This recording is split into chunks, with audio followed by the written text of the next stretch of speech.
How is it going, NPC Nation? Welcome back to a brand new video. In this video, I'm going to be talking about was Vlad the Impaler really that bad, or was Vlad the Impaler as terrible, or something like that. But basically, if you don't know who Vlad the Impaler was, he was basically like king of Romania, or like a king, general, prince of Romania. It wasn't called Romania. It was called a different country back then. But he basically was... It's modern day Romania.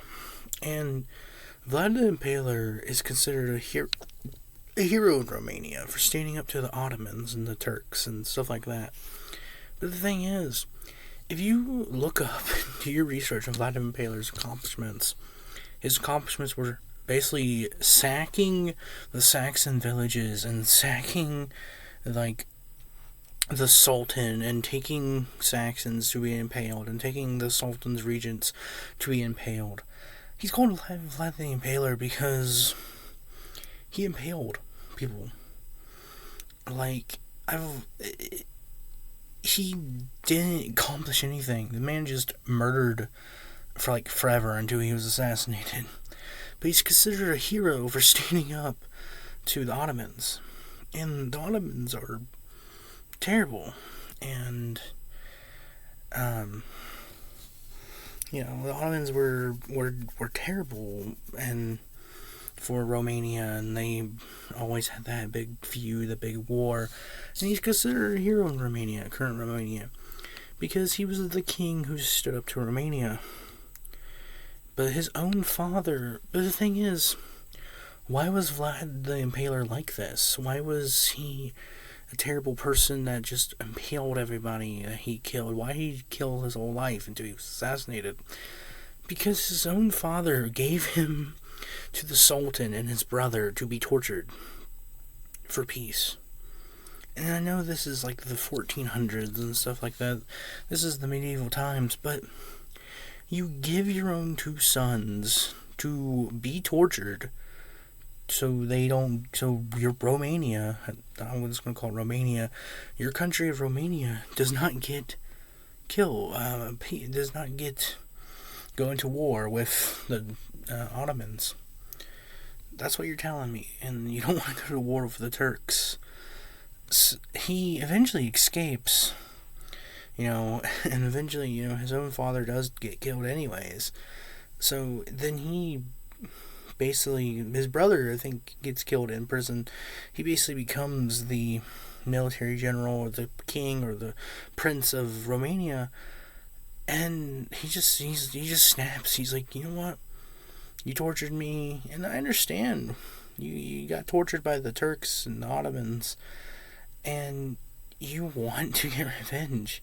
You want to send a message every time you kill a Turk, and every time you kill someone from the Ottomans and stuff like that, and every time you want to send a message, and that's why he bails them. There's not really anything good to say about Vlad the Impaler. He basically founded, he was like one of the known people to make Romania a power in medieval times. He basically helped found the Romania. But then Romania eventually, when the Ottomans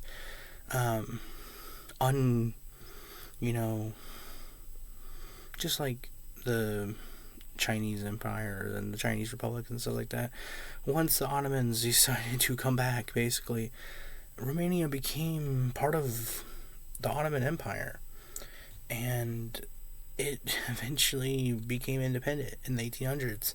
That's when they eventually changed the name to Romania, but it was called the State of Romania. It's interesting how Vlad the Impaler is considered a hero, even though he basically tortured everybody. But when you get tortured your whole life, you want to get revenge too. And you get tortured and then you escape or leave, or so I think he just escapes. And then you became basically take up your father's throne and you sack the Saxons, and you sack the Turks and the Ottomans and the Sultan. You take his regents and you impale him, and you defend Romania until you are assassinated. And he only lived to like 40 something, but back then in the 1400s, that's a long time to live. But he lived to 43 or 40, I think 45.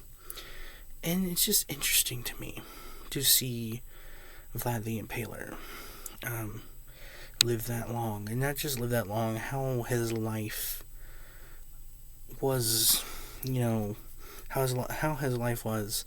And he's justified for it in his country because he defended it.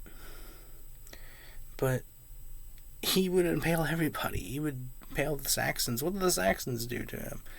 Like, it's just, you have so many enemies and no friends, and that's what basically got Vlad the Impaler at the end when he was assassinated by the Turks. You just made so many enemies, and that's the problem.